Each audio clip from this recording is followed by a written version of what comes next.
Bonjour et bienvenue.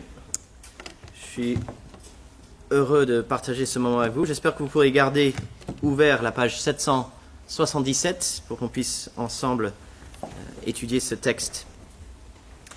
Il y a quelques semaines, j'ai appris le décès d'un ami qui est mort soudainement. Et donc j'ai reçu ce coup de fil de la sœur de cet homme.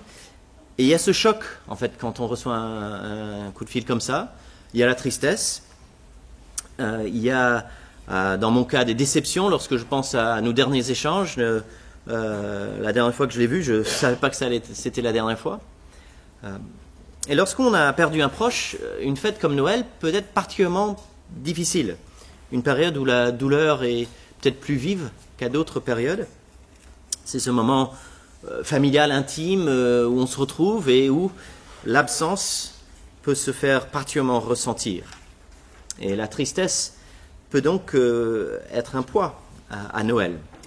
Je connais des personnes pour qui Noël, c'est parfois presque un moment plus triste qu'autre chose. On regarde autour de nous, on voit qu'à Alep, à Syrie, il y a des morts. Et on dit que Noël, c'est une fête, on va se réjouir. Comment faire ça alors qu'on vit dans un monde où la mort est si présente? À Exeter, nous avons cette conviction que Jésus est venu et que, de fait, sa première venue annonce sa deuxième venue, son retour. La réponse de l'apôtre Paul à des chrétiens thessaloniques il y a 2000 ans, des chrétiens endeuillés, des chrétiens qui voyaient des gens mourir, c'était que Jésus est ressuscité. C'était que ce même Jésus qui est ressuscité revient. Et c'était que ceux qui sont morts en appartenant à Christ, eh bien, vivront avec lui à jamais. Le Nouveau Testament insiste sur un concept fondamental, comme concept fondamental, l'espérance. Cette idée qu'on regarde vers l'avenir en disant il y a des choses extraordinaires à venir. Cette espérance, elle est cruciale pour la vie humaine. Elle est même essentielle pour l'épanouissement humain. J'ai lu cette semaine le résumé d'une étude psychologique. Ce sont des chercheurs en psychologie universitaire à Sheffield, une certaine Elizabeth Day, avec des collègues, qui ont fait une étude sur l'espérance et sur ce que ça change chez un être humain. Ils ont essayé de le chiffrer. Ils ont essayé de mettre des critères objectifs qu'on pouvait chiffrer. Et notamment, on dit pourquoi pas mesurer la réussite académique et comment on pourrait, avec l'espérance, faire une sorte de prédiction, dire avec ce qu'on sait sur l'état de la personne, de l'espérance qu'elle vit, quels seront ses résultats. Et la conclusion de cette étude, c'est que par rapport à d'autres facteurs qui peuvent être utiles pour prédire un événement futur, c'est-à-dire la réussite académique d'une personne précise, des facteurs tels que l'intelligence mesurée par le QI, la personnalité, la réussite académique passée, c'est un facteur qui permet d'avoir un jugement sur la réussite académique future, eh bien, le niveau d'espérance d'une personne permet encore mieux de prédire sa réussite académique que d'autres facteurs comme la réussite académique passée. Quelque part, l'espérance est un facteur puissant et transformatrice qui, lorsqu'on peut le mesurer chez quelqu'un à un temps T, aura un impact sur des éléments mesurables, chiffrables dans 6 mois, dans un an, par exemple, sa capacité à réussir dans une situation académique. Alors, je sais que pour certains, aujourd'hui, on peut entendre parler d'espérance et on peut avoir cette réponse assez naturelle de se dire l'espérance, c'est un jeu de dupes. L'espérance, c'est une sorte de méthode couée, n'est-ce pas? Je cache je vois pas ce qui se passe, je me voile le visage, je me cache les yeux, les oreilles, je dis tout va bien, tout ira bien. L'espérance, c'est une sorte d'auto-hypnose. Hein. On fait semblant, et puis il y a cette fiction utile, comme quoi les choses iront mieux. Et alors qu'en fait, à la base, on n'a pas de raison d'espérer. À la base, les choses vont mal et le monde est pourri. On va faire semblant. Et on va vivre cette fiction un peu fiction utile de l'espérance pour mieux vivre, mais en fait c'est une fiction. L'appel à espérer selon la Bible est tout autre. L'appel à espérer selon la Bible, c'est pas l'espérance vague que des chercheurs en psychologie peuvent simplement essayer de décortiquer. c'est un appel qui est fondé. C'est un appel qui est posé sur un socle solide, sur des faits. Selon le Nouveau Testament, il y a plein de personnes qui ont vu Jésus ressusciter. Entre autres l'apôtre Paul qui a écrit cette lettre aux Thessaloniciens, mais pas que.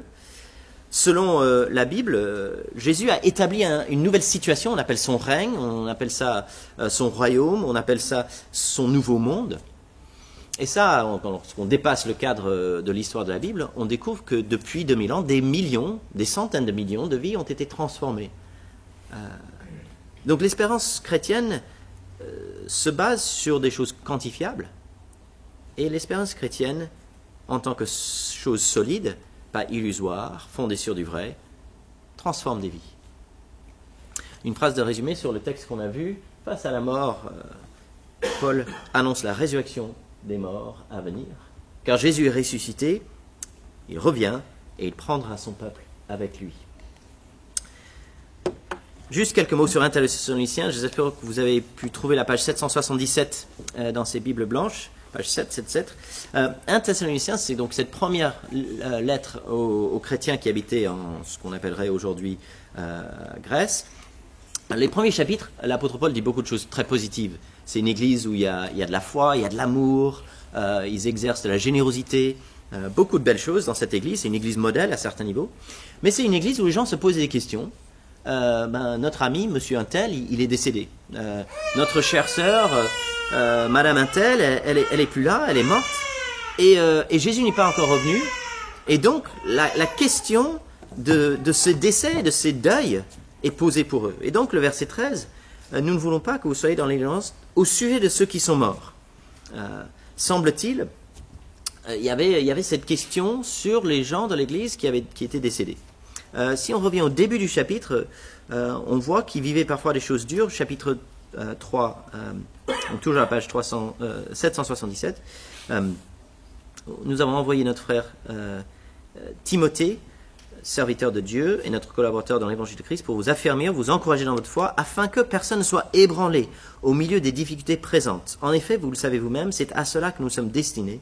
De fait, lorsque nous étions chez vous, nous vous annoncions d'avance que nous allions connaître la persécution. Et c'est ce qui est arrivé, comme vous le savez. Est-ce qu'il y a des chrétiens qui ont été tués pour leur foi? C'est possible. En tout cas, difficultés et persécutions, c'était là. Et Paul voyait des sœurs et des frères qui vivaient la tristesse. Il leur a dit, nous ne voulons pas que vous soyez dans la tristesse comme les autres, comme des gens qui n'ont aucune espérance.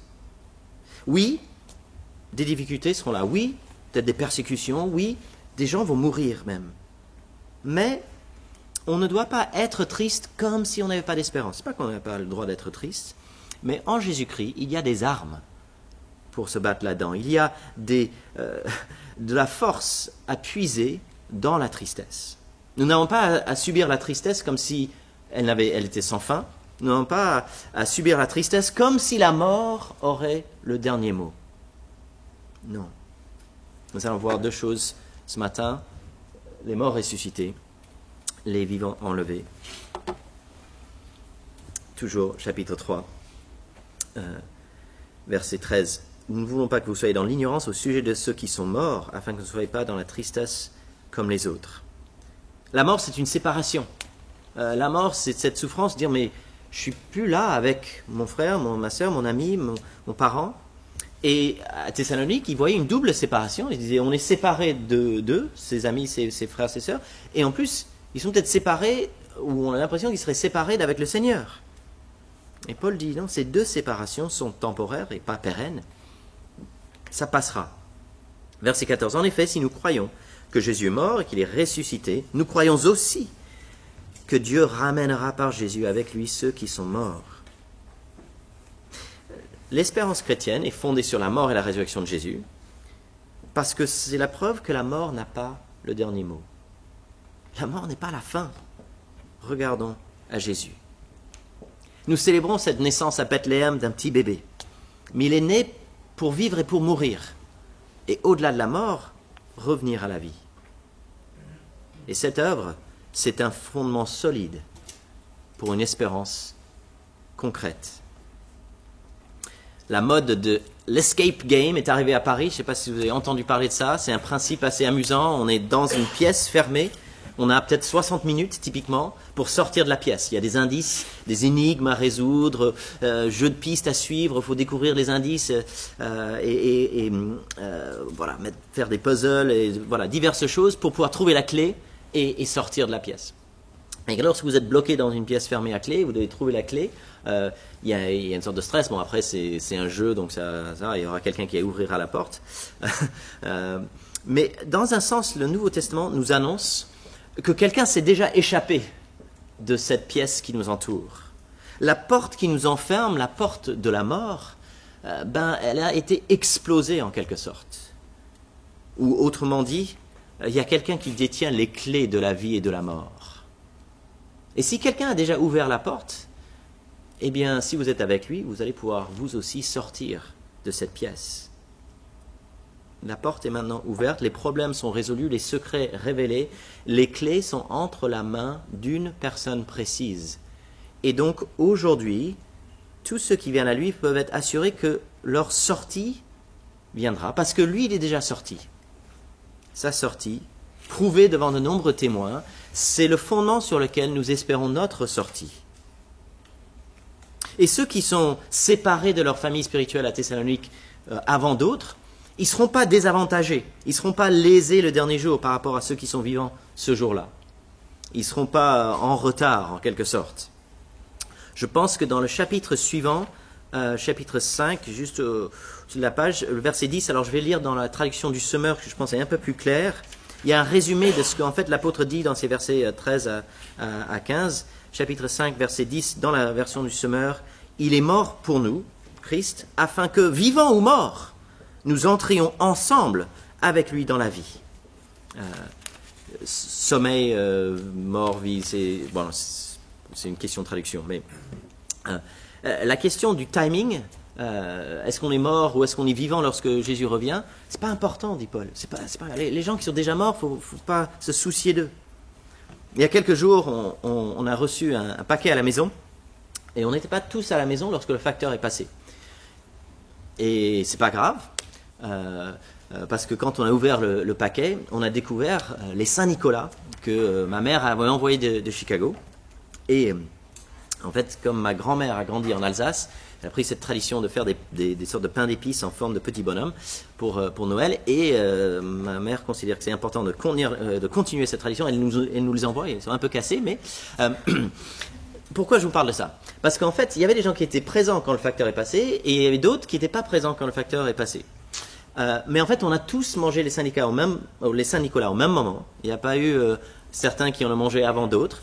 Et ça, c'est en fait la responsabilité des parents, d'être sûr qu'il n'y a pas un enfant qui reçoit son Saint-Nicolas à 10h du matin et l'autre, il va attendre 16h30. Ce serait injuste, n'est-ce pas? Et Dieu, sa responsabilité, c'est de dire, celui qui est mort il y a 1000 ans, il ne sera pas désavantagé par rapport à celui qui serait vivant lors du dernier jour. Le philosophe Luc Ferry a écrit que le problème majeur, la grande question pour l'être humain et qui est le seul sujet véritable de la philosophie, c'est celle-ci, il l'exprime ainsi avec 3 mots, comment être sauvé? Comment être sauvé? C'est la grande question. En fait, c'est la seule préoccupation humaine qui domine la pensée depuis avant Jésus, depuis des milliers d'années. Les philosophes, des penseurs réfléchissent à cette question.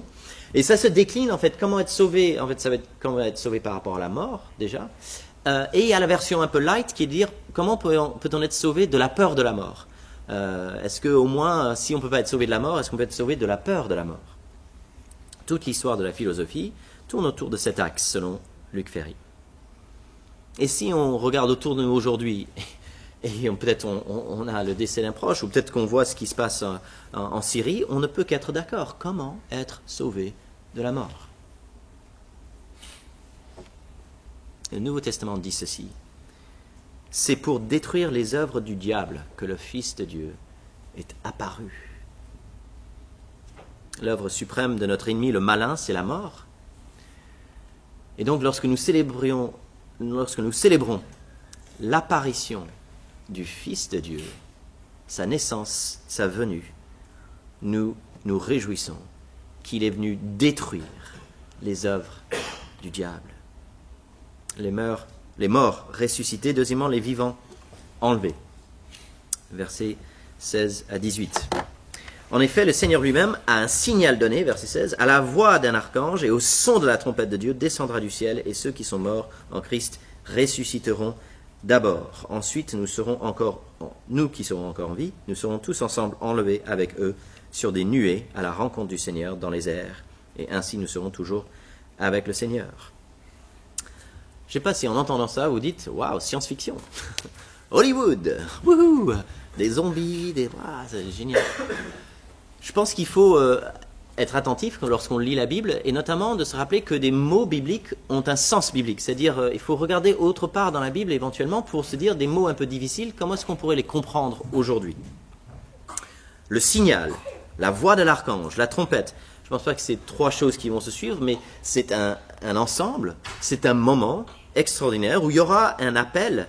Et c'est John Stott, dans son excellent commentaire, qui nous le dit, un appel qui sera si inexorable, si terrassant, un appel si irrésistible, qu'on ne pourra pas l'éviter. Et même si vous voulez l'éviter, vous ne pourrez pas l'éviter. Ce sera immanquable. Vous savez, ce ne sera pas comme ce réveil matin qu'on peut parfois louper. Je n'ai pas entendu mon réveil. La trompe de la fin, vous n'allez pas pouvoir l'ignorer, en fait. Ça va même réveiller les morts. Les versets 16 et 17, c'est vrai que c'est particulier, mais je ne pense pas qu'on est dans la logique de la science-fiction. Comment Dieu pourrait-il intervenir de manière visible dans notre monde? Comment est-ce que le temps et l'espace peut-être prendront fin tels que nous les connaissons? Comment est-ce qu'il pourra, en même temps pour les morts et les vivants, pour toute l'humanité, peut-être même pour tout l'univers en même temps, un peu dire stop et se présenter, apparaître? Je ne sais pas. Dieu merci, c'est pas mon affaire, hein, c'est pas moi qui aura à gérer le pourquoi, le comment ou le jour. Mais tout comme il y a plein de choses qu'on ne sait pas, qu'on ne comprend pas. En ce moment, il y a les oies qui volent et qui font leur migration annuelle et qui arrivent miraculeusement, je ne sais pas, à trouver leur chemin par du magnétisme, je ne sais pas quoi, pour partir d'un endroit et arriver au bon endroit quelques semaines plus tard et refaire le chemin à l'inverse au printemps. Il y a plein de choses qui nous dépassent. Plein de choses qui nous dépassent. Ce n'est pas parce qu'on est dépassé par une vérité que c'est de la science-fiction. Les morts et les vivants seront ensemble. Il y aura une rencontre. Nous serons ensemble enlevés avec eux sur la nuée à la rencontre du Seigneur. Alors, les experts nous disent que ce mot rencontre, ce n'est pas le mot ordinaire pour la rencontre, mais un mot très précis qui est utilisé rarement, mais dans des contextes précis. C'est lorsqu'il y a une délégation qui sort d'une ville pour aller à la rencontre d'un notable pour faire le dernier bout de chemin avec lui. Alors il y a une scène comme ça dans Actes 28, si vous connaissez le livre des Actes, l'apôtre Paul va arriver à Rome, les chrétiens de Rome sont sortis, ils sont allés jusqu'aux 3 tavernes, au Forum d'Appius, et c'est à peu près une grosse journée de voyage à partir de Rome, donc ils sont partis le jour précédent pour le rencontrer et pour faire le dernier bout de chemin avec lui. Et c'est ce qu'on fait quand il y a un invité de marque, ou peut-être le représentant de l'empereur, quelqu'un qu'on veut honorer. Des gens sortaient de la ville à la rencontre et puis faire le dernier bout de chemin avec eux. Donc c'est dans cette logique-là de dire en fait, on sera rassemblés à lui comme si on allait à la rencontre de l'empereur avant qu'il arrive à notre ville. Lui, il va apparaître,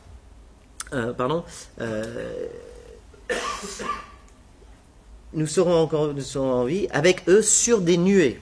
Alors le mot nuée dans la Bible, c'est symbolique de la présence de Dieu. On peut le trouver dans l'Ancien Testament, par exemple au moment de l'Exode, avec la nuée qui représente Dieu. On peut le trouver un peu plus tard lorsque le temple à Jérusalem est consacré et mis en œuvre. Il y a une nuée qui représente la présence de Dieu. Mais dans le Nouveau Testament aussi, lors de la transfiguration de Jésus, lors de son ascension, les nuées sont présentes parce qu'il y a une présence particulière de Dieu. Parce qu'on est dans une situation où on n'est plus, si vous voulez, séparé entre le physique et le spirituel. De même, le terme les airs, à la rencontre du Seigneur dans les airs c'est le lieu spirituel. Et même dans un sens, le domaine des anges et des démons, le prince des airs, c'est notre ennemi Satan. Et il y a peut-être cette idée que Jésus va régner dans les airs. Donc le prince des airs, il n'aura plus de puissance, les démons seront dominés. Nuées, les airs sont des termes pour imager, pour représenter le moment où le spirituel et le physique se retrouvent. Où la barrière qui est d'habitude là, en fait, est franchie. Alors ici, Paul n'utilise pas les termes de nouvelle création, par exemple, ou de nouveau monde. Ça, c'est plutôt dans 2 Pierre, dans l'Apocalypse, il y a ces termes-là. Mais il parle du moment où le royaume de Jésus est accompli et où la distinction entre ce monde matériel et physique et les réalités spirituelles, cette distinction est abolie. Les divisions sont franchies. Si on revient juste une page en arrière, Colossiens 3, page 775, Colossiens 3, verset 4, l'apôtre dit « Quand Christ, notre vie, apparaîtra, alors vous apparaîtrez aussi avec lui dans la gloire. » C'est le même moment qu'il décrit, avec un peu des mots différents, mais que ce soit les nuées, la présence de Dieu, les airs, le lieu spirituel, Christ physiquement, les morts ressuscités, vous apparaîtrez dans la gloire, il est en train de décrire la même chose. Il est en train de décrire ce moment extraordinaire où cette distinction entre le spirituel et le physique sera terminée. La venue de Dieu sur terre, ce que nous célébrons à Noël, c'est un moment semblable, ce moment où cette distinction entre le Dieu vivant, invisible, éternel et esprit, qui se fait chair et os, eh bien, c'est la même chose. Donc l'incarnation et la naissance de Jésus, c'est aussi un moment où le spirituel et l'éternel rencontrent le physique et le temporel. Cette première venue nous annonce sa deuxième venue. Ce moment de transition et ce moment extraordinaire de changement dans la fabrique de l'univers même, eh bien, on l'a déjà vécu dans un sens, on l'a déjà entendu parler au moins, lorsque le Fils de Dieu est venu parmi nous.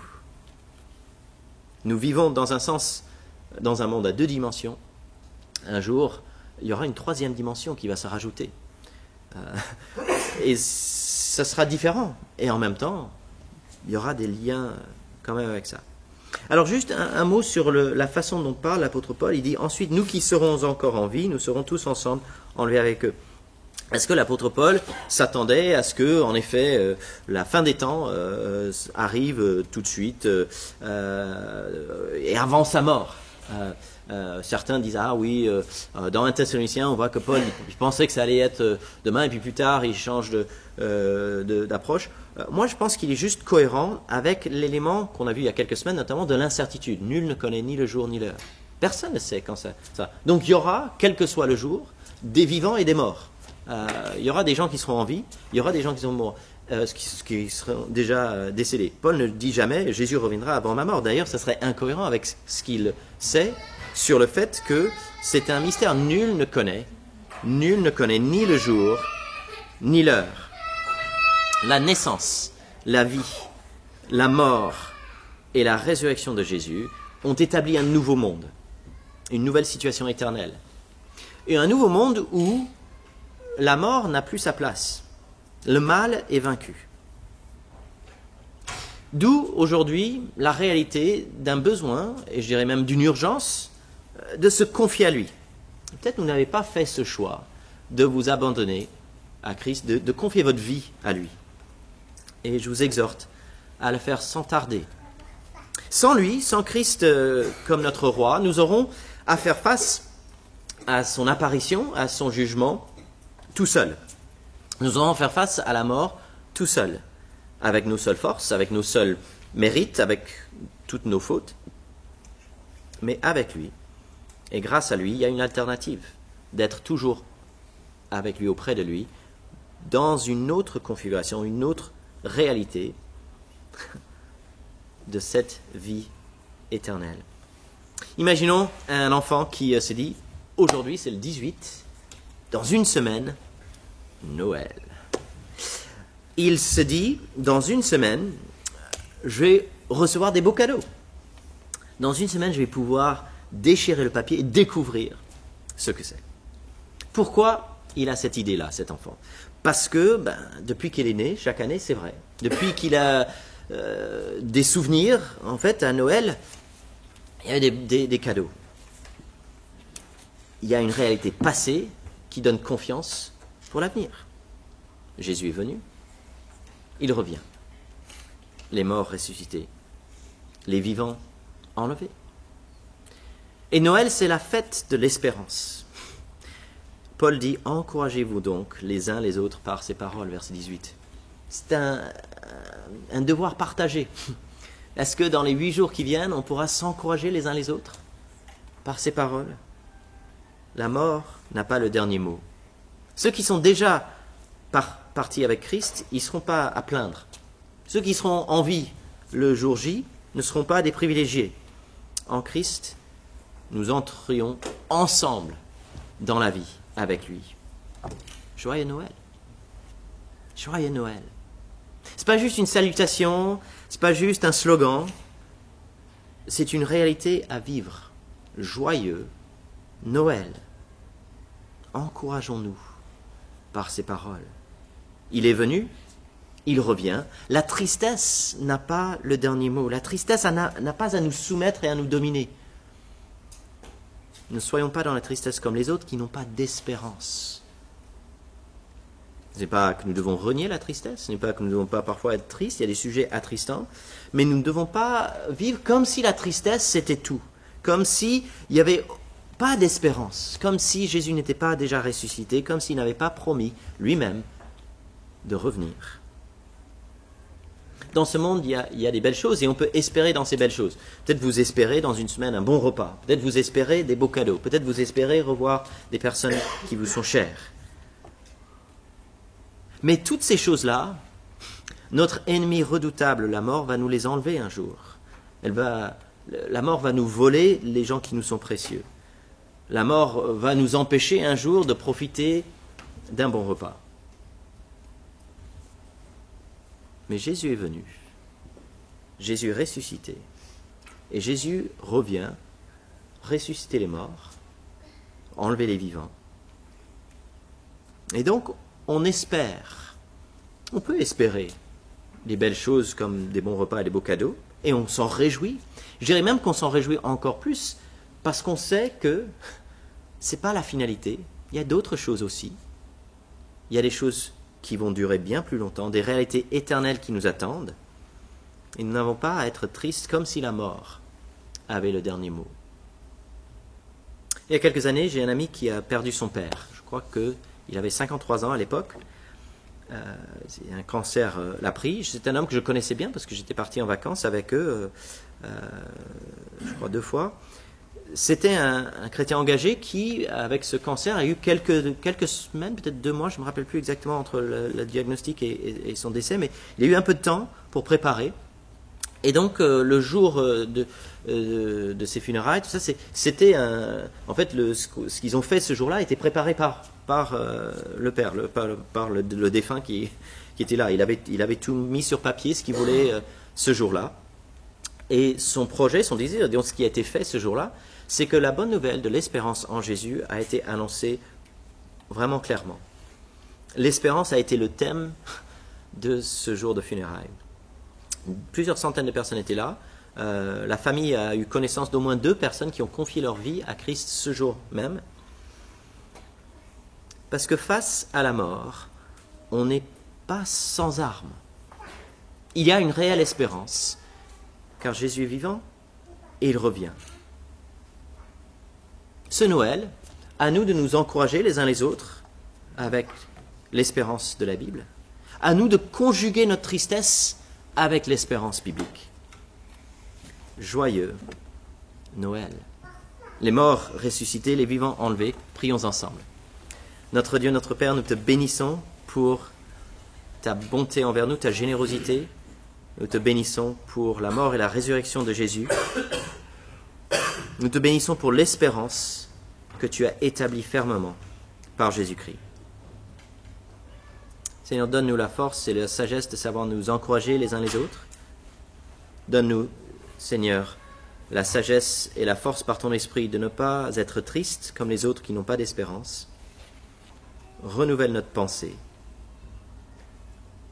Transforme nos cœurs. Et étends ton règne cette année, à Noël, à Paris, en France et dans le monde entier. C'est notre prière au nom de Jésus. Amen.